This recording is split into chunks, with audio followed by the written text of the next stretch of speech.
That's everybody from the waiting Okay, you ready room. to go?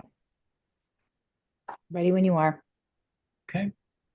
I call to order the regular monthly meeting of the Norwalk Development Agency Commission on Tuesday, April 8th, 2025, and it's 5:30 p.m. The first item on the agenda is, sorry, my thing keeps scrolling, is the roll call. Commissioners, we have Kelly Bloom, Lisa Cooper, and myself. John Ignieri and Mary Peniston are absent. Going on to item 3, public participation. Are there any members of the public that would like to address the commission tonight about items on the agenda? All right, hearing No none. one is.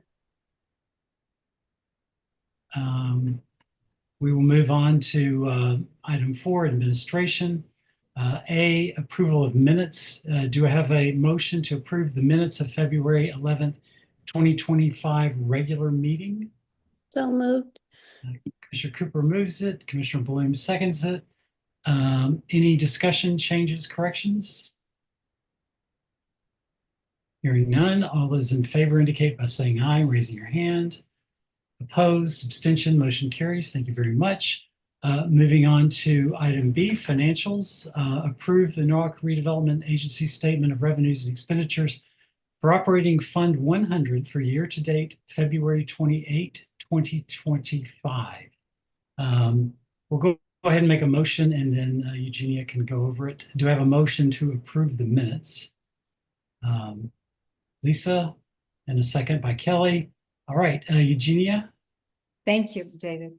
For the period year-to-date February 28th, the operating fund 100 had revenues of $1,118,000 versus a budget of $1,055,000 for a favorable variance of $63,000.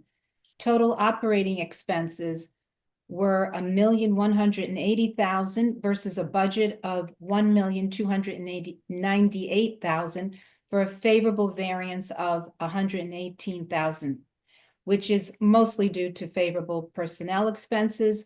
Legal fees include $25,000 paid for 1517 Chestnut Street, which will be reimbursed to the agency when the LDA is signed. And the actual operating deficit of $62,000 versus a budget deficit of $243,000 resulted in a favorable variance of $181,000. Okay, thank you. Any questions? Comments? All right, all those in favor of approving the Statement of Revenues and Expenditures for Operating Fund 100, please indicate by saying aye, raising your hand. All those opposed, all those abstaining, motion carries. Thank you very much. Moving on to item 5, business. A, design review, 71 Water Street. Brian? Yeah, great. So we have a presentation tonight from the applicant team for 71 Water Street. It will be followed by a brief discussion from our design reviewer who's had a chance to review the materials.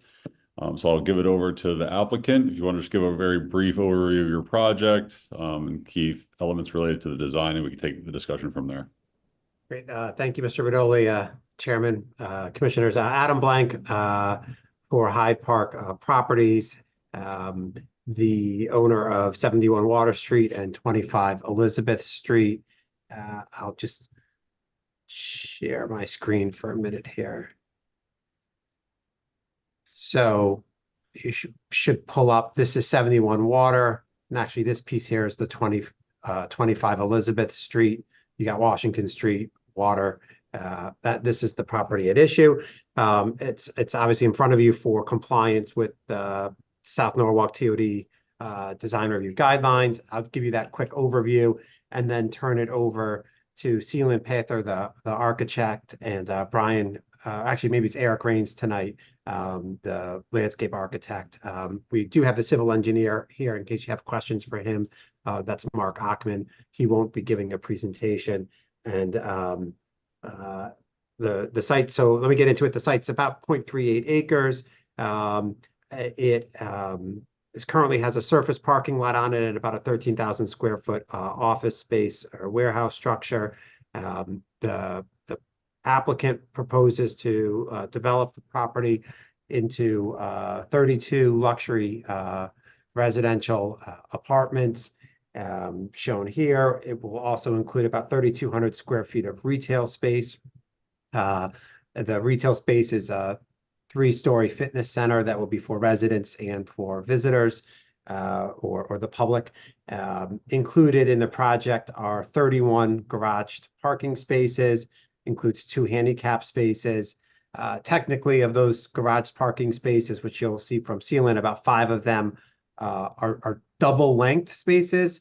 So although we're by zoning, it's 31 spaces, but in reality, it'll actually accommodate closer to 36 cars. It's a nice high-end development. I think it probably will be the most upscale apartment building of this size in Norwalk when constructed. The ground level's got the parking, retail, resident lobby with that fitness center that goes up 2 additional stories. And then obviously the upper half of the building is apartments with a rooftop pool and pool deck, quite a number of private balconies and terraces. The finishes are really top shelf. The developer has a related company that they own, Clar Studio Windows and Doors. Some of you may be familiar with them on Main Ave in Norwalk, which is where they're located. They make pretty high-end European windows and doors that are very durable. So this project, as you know, was referred out for a peer review that was conducted by BFJ. We've worked with BFJ over a little over the last 3 months to bring the project into compliance and ensure compliance with your design review guidelines and the zoning regs. We've made a number of modifications to the plans based on the feedback and guidance we received from BFJ.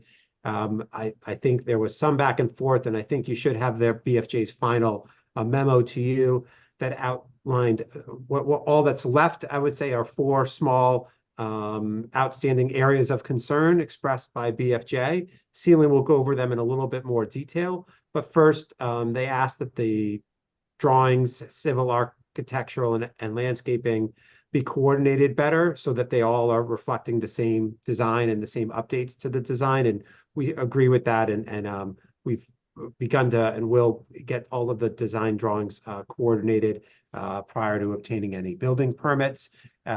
Second, BFJ asked that we have a signage plan.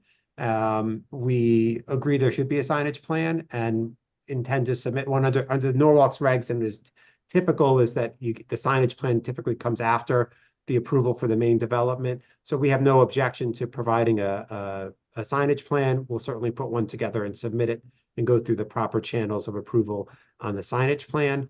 The third comment we received or outstanding item from BFJ was for further modifications to facilitate pedestrian and handicap access to the ground level at Elizabeth Street. And we don't object to that. And Sealand can talk to you further about us modifying the access from Elizabeth Street as part of the approval.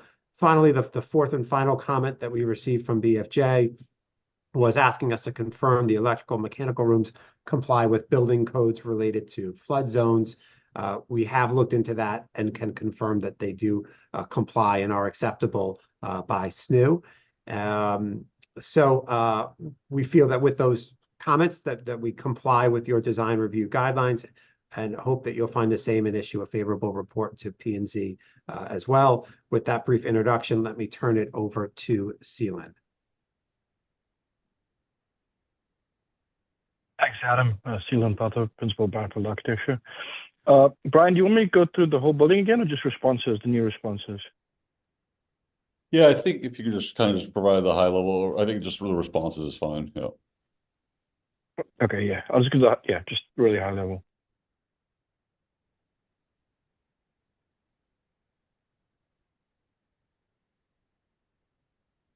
All right. So that rendering that you saw is, I must say, it's a work in progress. We're still refining the the way the materials look. It's all accurate, but just it's not presenting exactly the way we want to right now. But this is the building, right? Essentially Elizabeth Street and Water Street here. And the idea is that you have this a series of glass boxes with this what is it, inner core wood frame poking out. Hopefully, if we get this right, that concept will show what I mean by that. Is here's your skeletal frame, and there's this wood inner core that starts at the bottom and pokes at the top. That's a view on Water Street.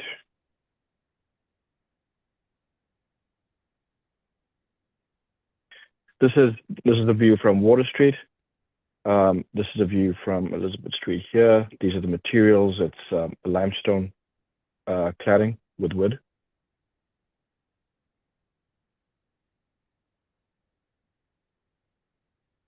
Those are the elevations again. So here's some minor amendments we made. I think the responses overall from BFJ were positive. There are specific areas of concern was the relationship of the building to the street because of the flood regulations. We're at 14, flood is 12, we're 2 foot above that as per the new Norwalk regs, where the street varies between 7 to 8 to 9 foot around the site. So there's a significant difference between the street and the building. We pointed out in another building we designed down the road, the Sonar Harbor site has a similar condition. They pointed out correctly that this is more exaggerated because it's about a foot difference from the street. But our response to this trying to make this a more lively area, and Eric Rains can go through this, but we landscaped this entire space, which is in front of this primary high wall, to be a public space. So hopefully, that's successful and that mitigates that feeling of a high wall as you're walking by. Some other changes that we made, we took the opportunity to make some good changes based on some of the comments, but also made some of our own changes. We added another elevator. We felt that we needed 2 for this type of development. We added a trash chute because we thought we need one. When BFJ asked us how you collecting trash, we responded by saying, yeah, that's a good question, and we added a trash chute.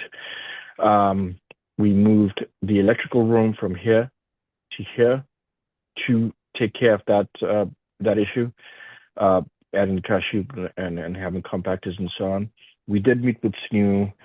We did look at the elevation, flood elevations, and talked about exactly where the electrical equipment within the transformer sits and what elevation that is. Bruce Preston signed off on it and gave us an email signing off on it on our meeting and everything we had discussed. There will be floodgates in front of it, but he took specific care to make sure that the sensitive parts of the transformer were above the flood elevation, which they are.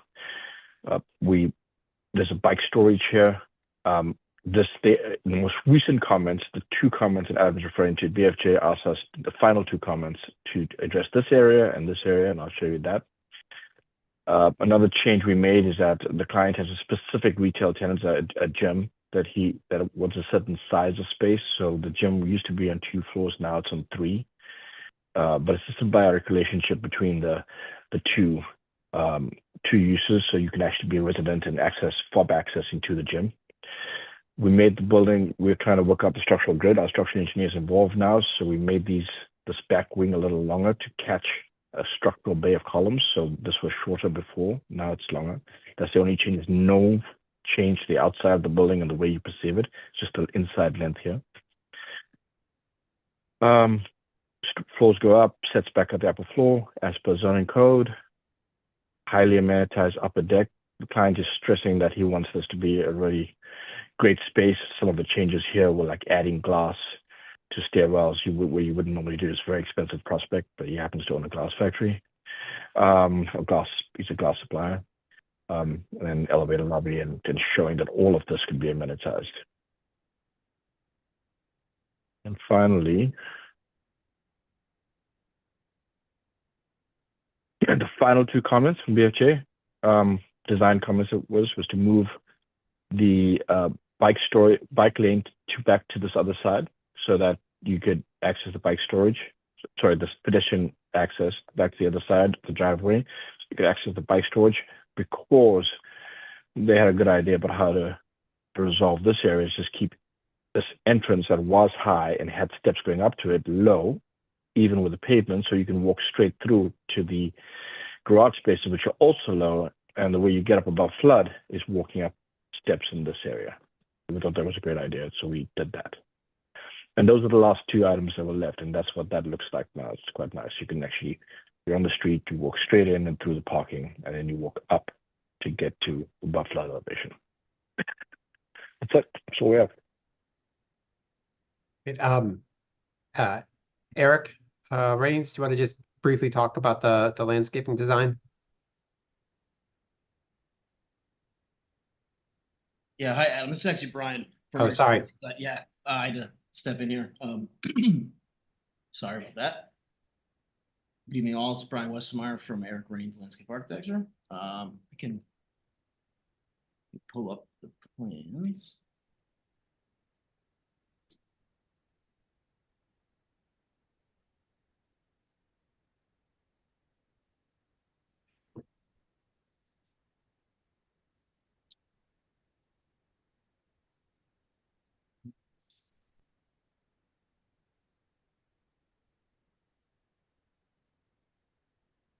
This has changed. Sorry about this. 1 second, guys. Sorry.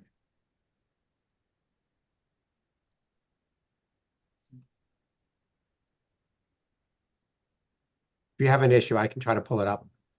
Yeah, I don't know. It's not giving me the option just to pull up the specific Adobe. It's pulling up. Oh, thank you, man. Good evening. So yeah, so Celine had mentioned, and I'll pull up our comments as well to go through those. So in response to the BFJ's comments, there were comments specifically in terms of us. There were references to the street frontage and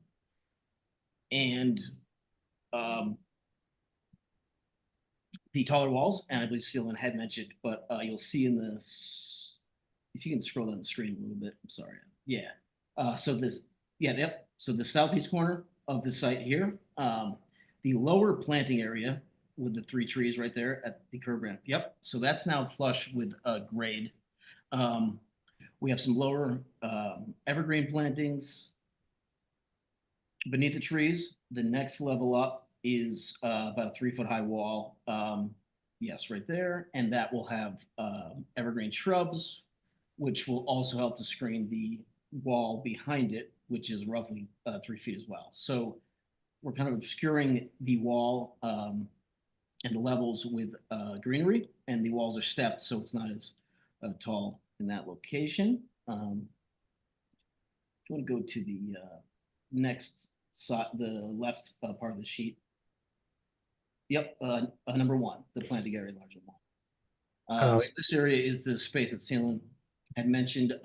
There were the comments of furnishings and kind of creating a public realm space. So we took that into account. We have added in a large sculptural wooden bench. There's a reference image later in the set that will show you, as well as 2 tables as well to kind of create, you know, a group seating nook. Additionally, we've extended the permeable pavers in to that space. And on the back wall, I'm not sure if the rendering showed it yet, we are proposing a cable trellis, which will have greenery on it to kind of cover up that wall and give a little bit of interest onto the back wall. Yeah, and we showed the limits of that, Adam, on the first sheet. If you want to just go to the first sheet. Sorry about that. Yes, yeah, so within the limits of the 3 columns there, in which the bench is also shown, we've also added trash and recycling receptacles at the upper set of stairs on this page. Sorry, if you go up to the second note down on the top right, where it says trash and recycling. Oh, yeah, so under on the right side where it says permeable pavers, typical, and then trash and, I'm sorry, upper right side of the page. Yeah. Yeah, sorry about There we this. go. All right, I'm with you. Yeah, sorry about that. I wish I could pull it up. As well as we have located 3 bike racks just below the trash receptacles. Also would be on permeable pavers as well. The streetscape along water is the city standard, the brick shelf, flexi paved tree pits. Yes, yep, and 3 luminaires, which are existing, and we anticipate that we can, because they look fairly new, we can reinstall upon the completion of the construction. And if you want to go to the final page, actually, just to give a reference to, yes, so there is that in the public realm space, there's that reference image there of the bench seating. Our bench, the backed portion that is shown in this image, it would be straight, but we also have the 2 curved sections, and that table is also representative of what would also be at the 2 curved ends for the group seating space at the street level.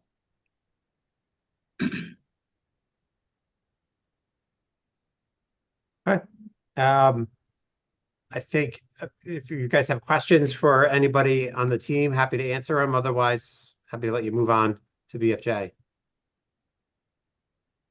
I just wanted to clarify the retail space use. You said it would be a public gym. So it would be like I mean, I'm sure not a Planet Fitness, but like a Planet Fitness. Yeah, like a high-end fitness place. That was the plan. Okay. Currently planned. It might be different, but Yep. we have to build this thing still. So hopefully it's still around, but yes. Great. Thanks.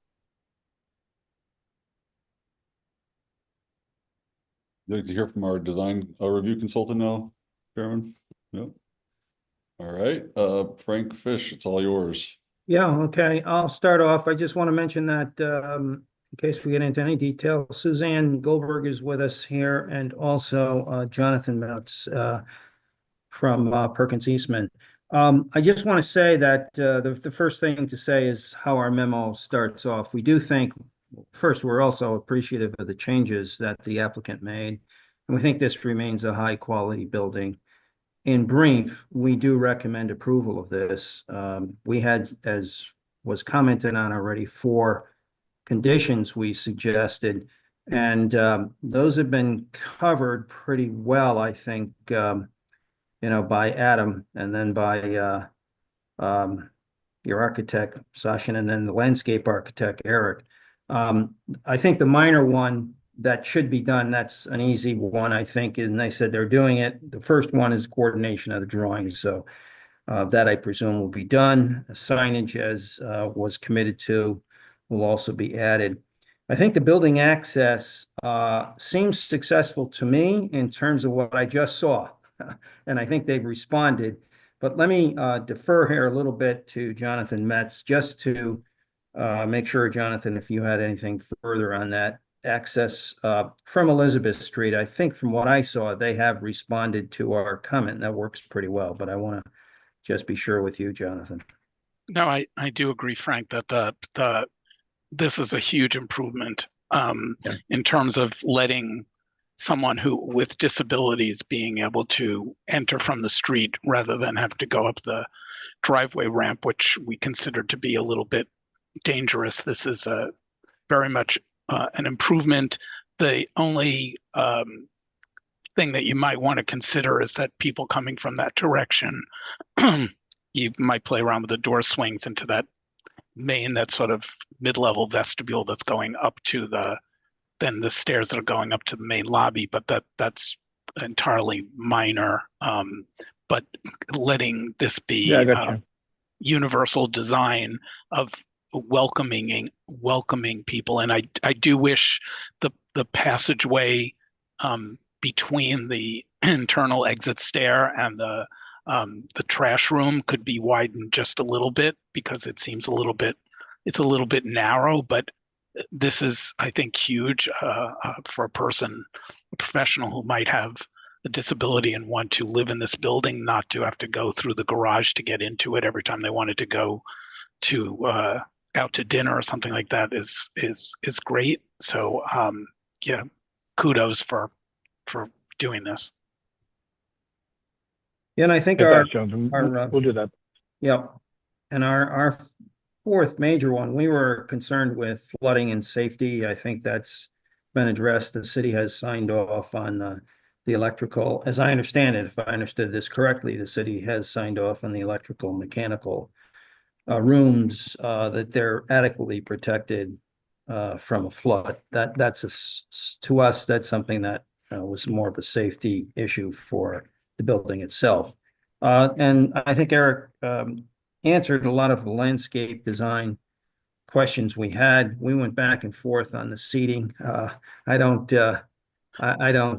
Jonathan, I'll defer to you again. I don't have any problems here. I think it's the seating was something that I don't want to get, our design view versus another design view. I think the landscaping all looks basically good. But Jonathan, you had one. I know you had one some time during the day. It might be in shadow, of course, but that's going to have to be part of this. Just the orientation of the building. Yeah, we do like the addition of the seating areas of creating a place of respite along the street and meeting the sort of requirements for the zoning district. I think our only concern is that facade of the building faces east and is in shadow. So the sort of planting, the idea of having the trellising vines is sort of trying to green up what would be a solid wall along the street. But I think care needs to be taken in terms of what is actually planted that will grow, because that trellis would be set deeply back from light. Should buildings be built across the street of any height, it would be even more in shadow. So I'm not we're not saying it won't be successful. I think it just requires a little bit of care in terms of how it's planned out, so that it won't look sparse when you in the final product. And I think that cable trellis Eric mentioned, I don't think it's on the drawing right now. No, I didn't notice it. So he said he would put it on. So I think that's, we assume that would happen. So with those 4 points, I think the applicants basically answered the questions we had. So we would think that, again, we'd recommend, this is a high quality, we agree, this is a high quality building, very well done, and we'd recommend approval. Thanks. Okay, commissioners, any further questions? I would just comment to Frank, as always, your design reviews are very good and very thorough, and we appreciate that. And to Bruce Beinfield's team and Eric Rains, we appreciate very much when you guys work proactively with our design reviewers, as you have done here. So it makes our job a whole lot easier. But I think it looks like a really nice project, a very nice building. With that, I'll make a motion to approve the project and I'm not sure, since we don't have the final plans, I want to make sure we word that correctly. Brian, what do you suggest? So what outstanding items are you more concerned about? Well, just all the things that he said. I don't want somebody to refer back to the plans that we saw in this meeting if they're outstanding changes. Yeah, that's fair. I would just say, and things like that. I mean, it's small. yeah, I think our meeting notes can reflect the specific items and also the design review report. So I would just say, approve with the conditions that the final plans reflect, the final plan set and address the comments in the design review report. Okay, I will move that then. Do I have a second? Lisa, seconds it. Any further comments, questions? All those in favor indicate by raising your hand, saying aye. All those opposed, all those abstaining, motion carries. Thank you very much, everyone. We appreciate it. Thank you. Thank you. Thank you. We won't be everyone. insulted if you leave. Thank you But you're all. welcome to stay. Thank you. Have a good night. Thank you. Right. All right, moving on to item 5B, Norwalk Mutual Housing Properties Sound Communities, 30 Chestnut Street request. Brian? Yeah, okay, so this item came in later last week. So we just invited Adam Wolvilski from the Housing Authority to explain sort of what they're hoping to achieve. And I also have Stephen Ivan here to talk about the sort of context within our review that we've conducted to date, and just some considerations there. So I would suggest maybe Adam, if you could just provide a brief update of what you're trying to do, and then I could kick it over to Stephen to just have some reaction from our policy perspective. Absolutely, yeah. So the first item of our two items is this HUD subsidy. So mutual housing, it's actually 4 different entities, but it's generally known as Norwalk Mutual Housing or Mutual Housing of Norwalk and Fairfield County are the entities that a number of years ago the state came to the Norwalk Housing Authority and said these properties are in terrible financial and physical shape, and they asked us if we'd take them over. It took a couple of years, but we eventually convinced the mutual housing boards to provide to basically become a subsidiary of the Norwalk Housing Authority.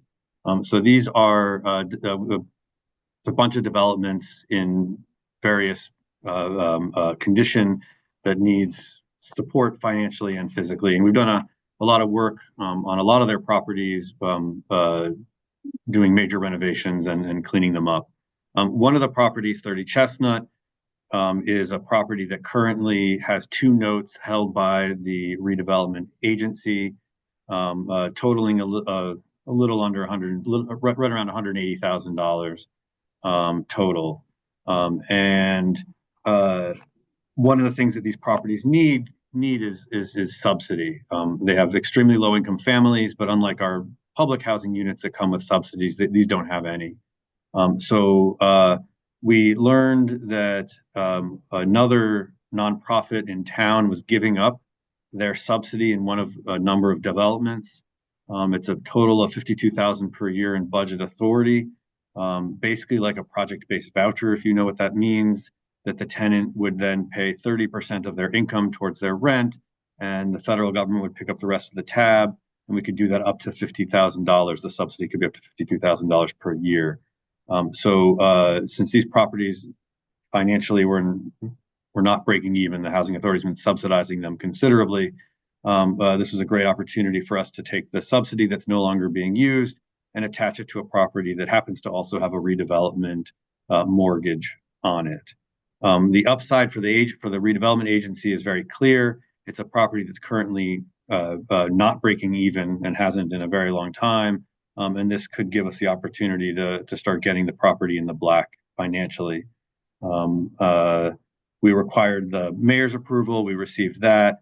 And then there's a whole bunch of 17 different steps that need to be taken because, of course, this is the federal government in order for us to get this through and get this attached. But one of the 17 steps is approval from any note holder, included, which is the redevelopment agency, as well as approval from any federal, state, or local entity that has a financial interest in the property, which is also the redevelopment agency.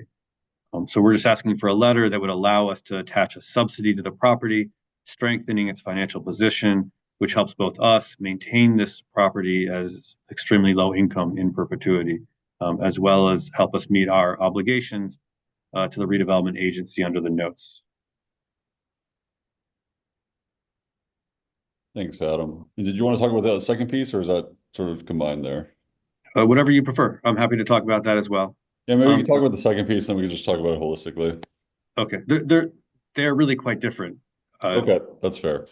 So yeah, just to Adam's point, and I have Stephen here too. The one thing, obviously, when we're talking about, assignment of financial interest, we want to make sure that whoever's assuming the debt can financially cover it. So we did a process, since Adam made the request, to kind of look at it within the context of our loan guidelines. So Stephen, would you be able to just talk a little bit about that, just so we could have that conversation? Sure. So as Adam had indicated, both 30 Monroe Street and 25 Leonard Street, operate at a loss right now, and they're supported by Sound Communities, which is a subsidiary of the Norwalk Housing Authority. So we began by looking to underwrite for the properties individually, seeing that they would not qualify based on the situation that they have there, which is understandable given what Adam described already. We moved on to Sound Communities as well as the Norwalk Housing Authority's financials to help support that claim and to look at it as a portfolio. We've assessed the Housing Authority's ability to cover the loans. And Adam's been more than willing to provide us with all the information that is requested. The one other thing that we may want as a piece of this, or that we would require as a piece of this, and I think that Adam had just gauged our availability to approve what he was requesting first. But we may, after this, we would follow up for just board approval through the Housing Authority with a resolution to accept what he's proposing as well, just as a matter of process. Yeah, the Housing Authority will be voting to accept oh, actually, I'm sorry. The Housing Authority's already voted to accept the subsidy. It's the other thing, the quitclaim that they're voting on Thursday night. Yeah, and then in regards to the subsidy, they've prepared a draft letter for us that we'll make edits to as needed. But it is pretty tame and very general to just show that we're in support of the subsidy, as Adam had described before. Brian, you want me to go through any specifics on this? Oh, that's good. I don't know if Adam, you want to move on to the next item? Absolutely. So the next item is quit claims. This is so. All right, David, real quick, David, did you have something? I'm sorry, did we cut you off? Well, go ahead and do the quick claim thing, because this is I'm not clear on all of this. So keep going. Sure. So so when the Norwalk Housing Authority when I should say Mutual Housing affiliated with the Norwalk Housing Authority, the lawyers thought that the easiest way to do it is just for the Mutual Housing to basically have their board vote and the Housing Authority vote for the entity to become a subsidiary, really, of the Norwalk Housing Authority. And the Norwalk Housing Authority's board is now also the Mutual Housing board. But Mutual Housing has remained a separate legal entity, and all of its developments are directly under it. Our Sound Communities development wing, which is what we do all of our big development and redevelopment projects with, needs to meet certain asset requirements to make guarantees on our low-income housing tax credit properties. So if you're following what's going on at Oak Grove, just opened up. We're about to do a grand opening maybe in a couple of months. But that property was built with low-income housing tax credits. Meadow Gardens, which has been torn down, we're about to close on that property, and then that will be rebuilt with low-income housing tax credits. And we're also looking to build about 68 units of senior housing over at 79 South Main Street, also to be built with low-income housing tax credits. To qualify for these tax credits, we need to have certain guarantees that we make to the investor. One of those is an asset test. We need to show the investor that we have at least $5 million in assets for the next particular deal we are working on. And Sound Communities, as a development wing, doesn't actually own anything. It just sort of develops things. And because of that, it doesn't meet the asset test. All this to say, logistically, although Sound Communities and the Housing Authority already control mutual housing, they need to actually have the properties, the mutual housing properties, directly owned by its development wing, Sound Communities. So we're going to vote to quit claim those properties, all of the mutual properties, to Sound Communities. Basically, it's a sale for $1 of all of those properties from one housing authority entity to another housing authority entity. In so doing, Sound Communities will have the assets it needs to make the guarantees it needs to make these projects fundable. Two of those properties, both 30 Chestnut and 25 Leonard, currently have notes owned by the redevelopment agency, therefore we need your permission in order to make this transition of ownership. For us, it's really just a logistical issue internally, which we need your permission for. The advantage to the redevelopment agency is, again, you have notes on these properties. They're currently with Mutual Housing, whose books show that they have not been entirely stable for the last 15 years. By moving them under Sound Communities, in fact, it becomes there's greater liability for the housing authority to you for these properties. It becomes something we directly own. Not that we weren't, shoring them up anyways, but this means that logistically they're again immediately owned by Sound Communities, which is a housing authority entity, and it sort of protects your interests in these developments by letting us do that. And then Stephen, because one aspect of this too is just who can assume the debt. And granted, as Adam said, 25 Leonard and the other property there, they wouldn't really underwrite under our current loan guidelines. And now we're talking about a loan, what was it, out of 1992? That was the original Yeah. issuance of one. And Stephen, Yeah, if you one want of to talk about your review a little bit, just so we could brief the board on that perspective. Yeah, sure. Let me share my screen a little bit.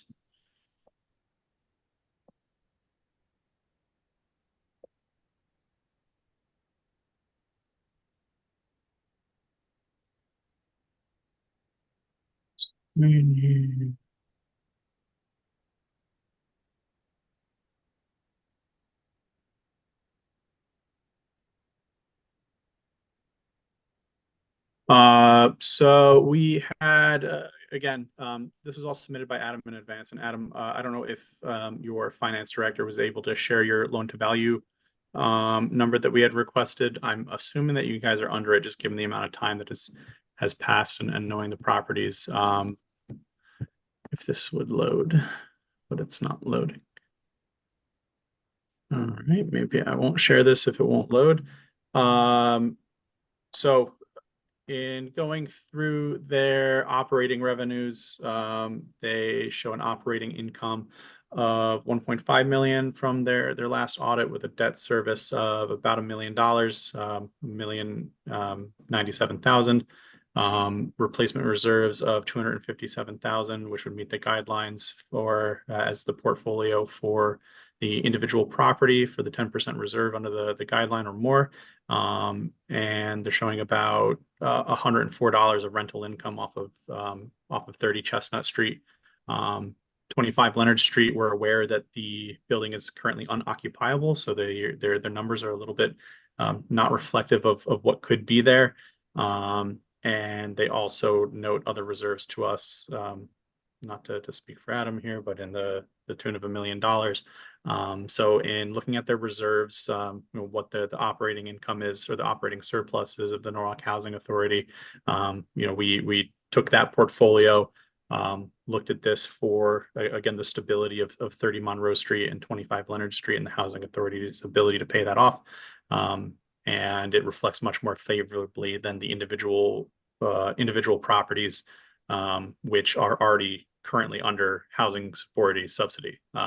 So I think what Adam is saying is correct, in that both the Sound Communities as a subsidiary of the Norwalk Housing Authority is substantially more stable than Norwalk Mutual Housing, the individual properties, or the Norwalk Mutual Housing portfolio. And I'm happy to answer any other direct questions.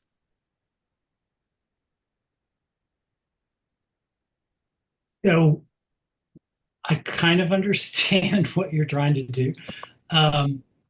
You're not asking us tonight to quit claim anything, to change a deed that we're on to somebody else. That's all between Mutual Housing and the Housing Authority, correct? Yeah, we're just asking your permission, since you own the note on one of our properties, since you're the mortgage holder and we're the mortgagee, we're just asking your permission to quit claim the property from one of our entities to another. But the properties are all ours, and then it's just the mortgage that you hold. And the entity will take responsibility for the mortgage. Absolutely, yeah. We'll sign whatever documents we're required to sign to maintain the liability for your note. Okay, so that's item 2. I can't see double I. But then back to item 1. Execute all documentation association with the request for project-based HUD subsidies at 30 Chestnut. Again, that's just us saying, yeah, that's okay for you guys to go apply a subsidy to it. We're Yeah. not really doing anything other than we're okay to have Section 8 housing or whatever in there that's subsidized. That is just about 100% correct. Yeah. You're just saying, hey, we own the mortgage. Therefore, we have a financial interest in the property. And you're going to tell HUD with this letter we drafted that you can edit in however you want, that tells HUD that you're okay with us accepting this subsidy, Okay. it's one of these silly administrative things because I can't imagine why you wouldn't want us to have more income in the property, unless you really have something against the federal government. Oh, this is Norwalk, we're all insane. So, all right. So just one or two more questions. We're owed $180,000 on these notes. Is that correct? About that, yes. And are those current? Are the payments current on those notes? So it's a very interesting question. So we're not supposed to be paying any principal. As far as I could read, the mortgage note says we're supposed to be paying 2% per year. When I asked the manager of mutual housing, who was there from before we took it over, when it was just owned independently by mutual housing, she said they've never received a bill and never paid, to their knowledge, anything on these notes. So we don't know. I'm just being honest. We're not 100% sure if we're supposed to be paying 2% a year, as the mortgage says, or if there was some sort of deal reached where we wouldn't. We are totally fine with paying it. But as far as I'm aware, as far as our finance team is aware, we have not been making payments since we took it over, a little bit less than 2 years ago, I think. I can make some comment on this if you want, Brian. I have the trial balance. Yeah, please do. Okay. So at the time, they must have worked out a deferred payment with mutual housing. We have a next payment due date on one of the loans, the $88,000 loan, as 2034, as well as 2034 for the other one. And do you know if the interest is accruing? I mean, we have no record of this. As it reflects here, it's got a 2% interest rate, which would be accruing for whatever they deferred. Now, if you guys, we can, as a part of this, absolutely work out with the loan servicer to start payment in advance of that. If that's what the board and Brian want, it would just be a matter of calling them. Yeah, if it's compounding, we'd probably prefer that, honestly. So we'd be amenable to some sort of a change if you would like us to. So the mortgage is actually probably bigger than the 180,000 because it's got interest. No, compounding, or they're reflecting active rates. That's the principal balance. I checked this before. Those numbers that they're reflecting are the same in our trial balance as the current principal balance for those. So those are up to date numbers that he gave. That include I don't want to shoot myself in the foot, but I think those numbers are from 2014. They may have deferred interest payment on that as well. Then from what I have here, the next due date on both of those is a 2034 date, and I did check the trial balance as a piece of this, and the loan numbers that they are reflecting and providing back to us match what we have in our trial balance. Well, that's music to my ears. What a great night. So, a piece of this too. Sorry, David, you have another question? Well, I'm just kind of fuzzy on all this. I mean, it sounds like we have loans outstanding that we're not really managing, and I'm sure that's not the case. Is that the case or not? So Capital for Change services our loans. So we basically we cut the deals and they outsource them to there, and then this is the interaction that Steven's looking at. Steven, you want to talk a little bit about that workflow? Yeah. So just we do that. I'm sorry? When did we outsource all that? Oh, this has been before I got here. Time ago. Yeah. At least 20 years. Which So doesn't give me confidence that it's being done. Well, I think what it is, what Stephen identified is there was a deferral. Something that Adam probably isn't reflecting in the conversation is that before he got involved in terms of mutual housing, they made some deal with Capital for Change that enabled them to defer it. That's why it's kind of, and having worked with, mutual housing on the 25 Leonard, it's not surprising to me that there's some holes in terms of the administrative structure that was transferred. Yeah, we got the for a dozen years there was no manager of the property. Yeah.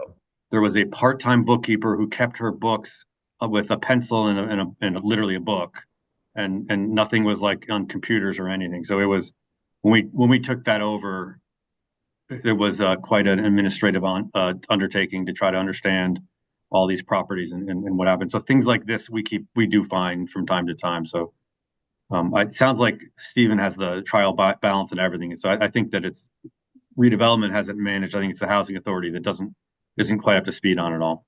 Yeah, it does based on the information, what they reflect on the next payment date. They must have deferred it because otherwise they would have been making payments, or it would have been reflected as a late charge, which we have no late charges reflected on. Eugenia had asked Margaret to send me the most recent copy, so this is through the end of February. There's no late charges. I apologize if you hear two dogs freaking out in the background. But there are no listed late charges for this, which would lead me to believe that it was deferred.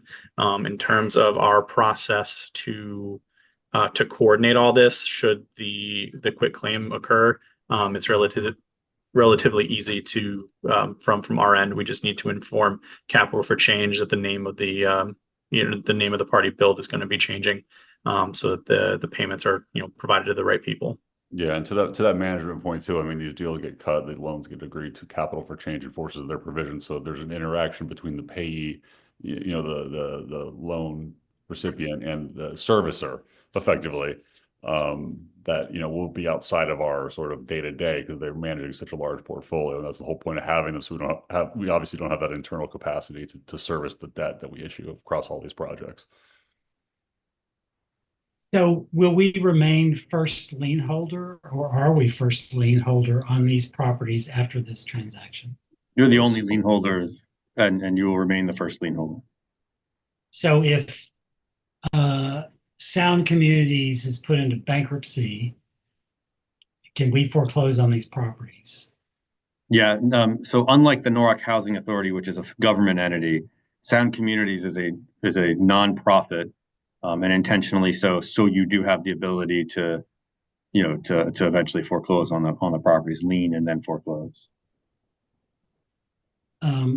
Because our job is to protect the assets of the redevelopment agency. I have no issues with this transaction. I mean, it all sounds good, but I'm just trying to sit and think through what the downsides could possibly be, given worst case scenarios. Well, and that's the one point that I want to make sure that comes across. And just, Stephen, if you could talk a little bit. So what we did is we obviously wanted to see how the current holder would, service the debt that they currently have, which is not a good situation, as Adam reflected. And then how that sort of would go upstream if we assigned it to either Sound Communities or the Housing Authority, who's saying that they're going to cover it. So, Stephen, can you talk about a little bit about where we ended up? Because I know that was a lot of back and forth with you and Adam, but just where we ended up with Housing Authority, because Sound Communities could not underwrite based on our current guidelines. Is that correct? No, they couldn't based on the current guidelines. And then so Adam has basically proposed that Housing Authority will cover it. And did you take a look at the Housing Authority's books? I know you did, but yes, those were the numbers. Those were the numbers from before, and they're much more favorable. Favorable, or is it actually it covers based on our guidelines? If I am only looking at so with an operating income of the 1.5 million and the Stephen, what's the 1.5 million? Your operating surplus.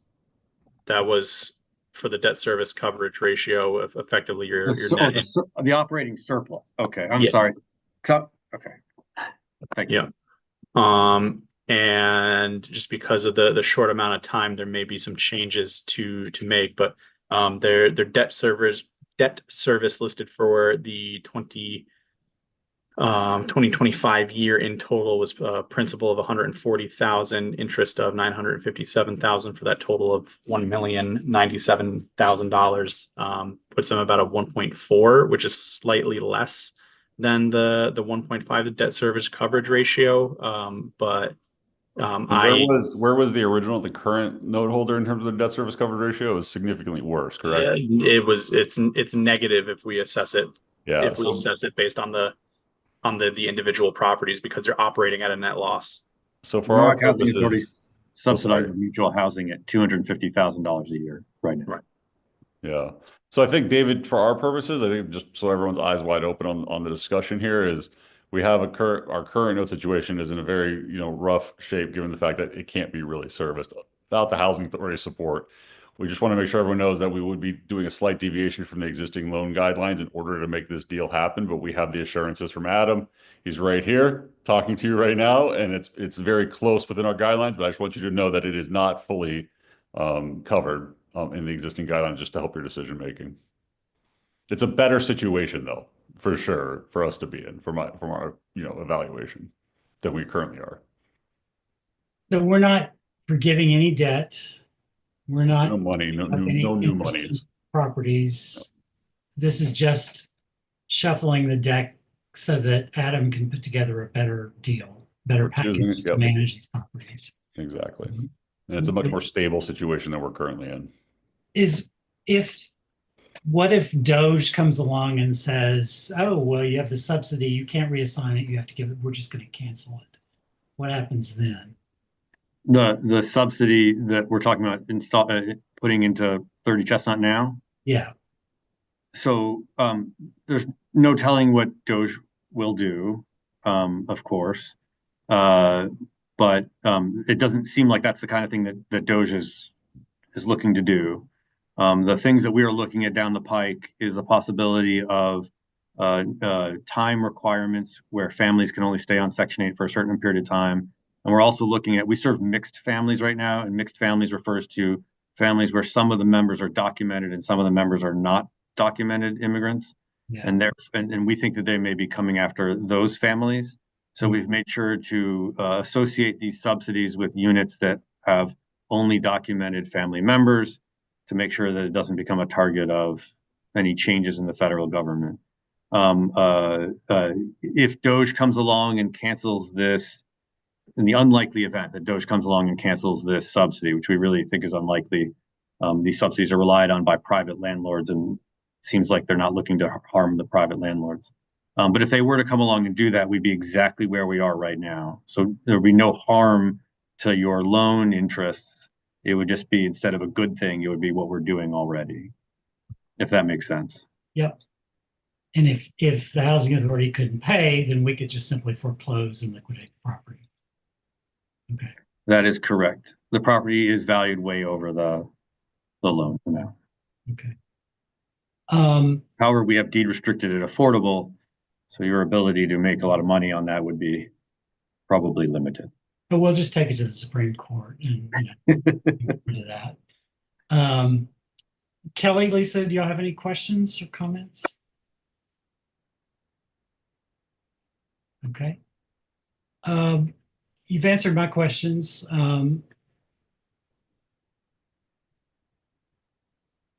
Do we need two separate motions? I think you could just vote to approve both actions as listed. We can take it from there. Okay, I'll make a motion to approve both actions as listed on the agenda. Do I have a second? Lisa seconds it. All those in favor indicate by saying aye. All those opposed, all those abstaining, motion carries. Thank you very much. Thank you very much, Adam. Thank you very much, Stephen. It's very complicated. I don't understand half of anything. So you guys really helped me understand it, and I appreciate that. So thank you for your time, commissioners. I really do appreciate it. Thanks, Brian and Stephen, as always. Adam, I'll get in touch with Brian tomorrow to get you that letter too. Great. Thank you. Take care. Take care, Adam. Good night. all right, any new business? Any old business?